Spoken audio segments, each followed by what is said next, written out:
Today we're going to take a look at the new keyboard from Roccat, the Vulcan II Mini, 65% gaming keyboard. And let me just spoil something for you here. This keyboard has hands down the best RGB I have ever seen on a keyboard. Now, of course, let's go on and start off with looking over the keyboard as far as our features, functions, and then our build. Again, it is 65%, so you still have your shortcuts, you have your arrows and everything. You have detachable USB-C cable, which comes in your box. It is a braided cable. Flipping it over to the bottom side, you have two levels of pop-out feet. And one thing that you're probably spotting here that is super cool is look at that. The whole bottom is gripped, and then you have this grip up top. How many of you have heard me say in multiple of my keyboard videos, why don't companies do this? Because just a mild thing, whenever you're typing, you'll feel that little bit of flex in the middle or then at the top, because nobody ever puts a full foot up there, so you got that open space from these feet and then into the middle. This, as minor, as simple as someone may just look past that,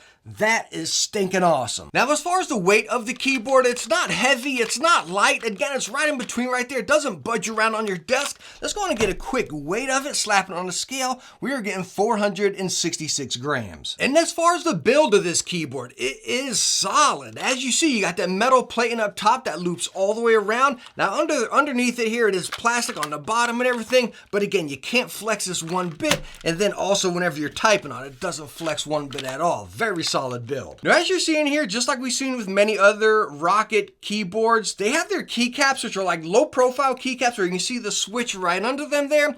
They are still ABS, and you can probably catch it on the camera here. They get a little bit of grease and sweat build up. Like, Roccat, please start using PBT keycaps. But hold up, something really cool here. Let me go on and get this keycap puller. I'm gonna pop this W, A, S, and D off right there. Again, here's a little keycaps. You can see they're pretty thin and just basic chintzy ABS caps. But the cool thing about this with their Techne optical 2 switches, let me give you a close-up and you can kind of see them right in there. Very similar to like a standard switch now. So anyways, we can go on and get our W, slap it on here. These are some basic, these are Tai-Hao PBT keycaps, cherry profile. What is it? WASD goes over here, right?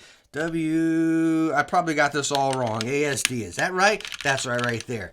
As you're seeing, yes, you can put your own keycaps on this board. And that is where this board is really game changing. Like, just listen to it here.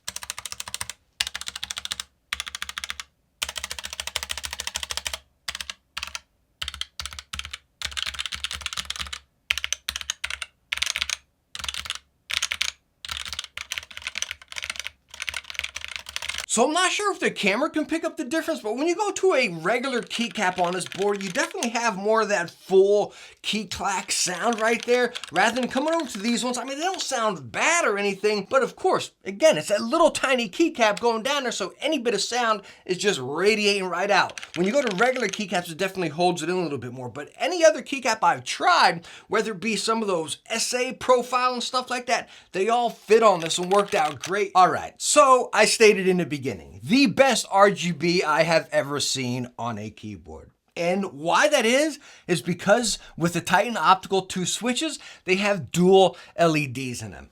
Let me just show you this, guys. So I have my lights off and just looking at this RGB.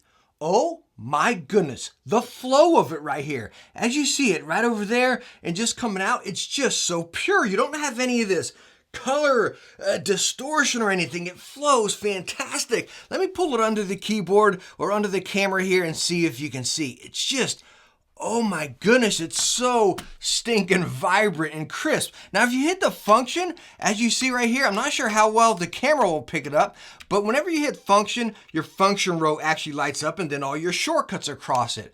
So I'm going to do it right here. You can probably see it better down here on your audio controls. Bam, and then you'll see them light up right down there. Really cool, and you can actually set the different colors of, say, your audio controls or your volume controls or something like that, so you're taking advantage of those dual LEDs. And when you look at the keyboard with lights on, now I have 2 of my lights off that shine right down on the table, got 2 other lights on, so it gives it kind of like that standard room lighting there.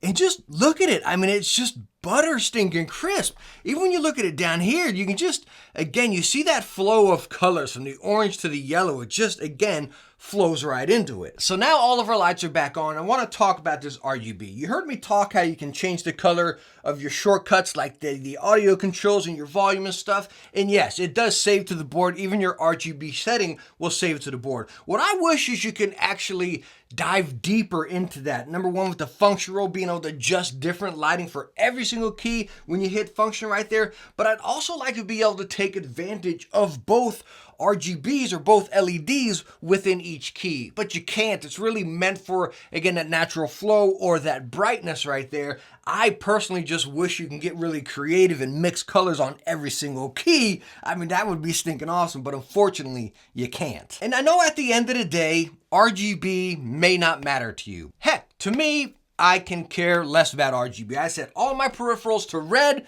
and that's really it right there, you know? But again, why I think this is so cool and why I talk so much about the RGB, because it's innovative. Me as a tech reviewer, you as a product fan and stuff like that, interested in watching videos, innovative products are what make this space exciting.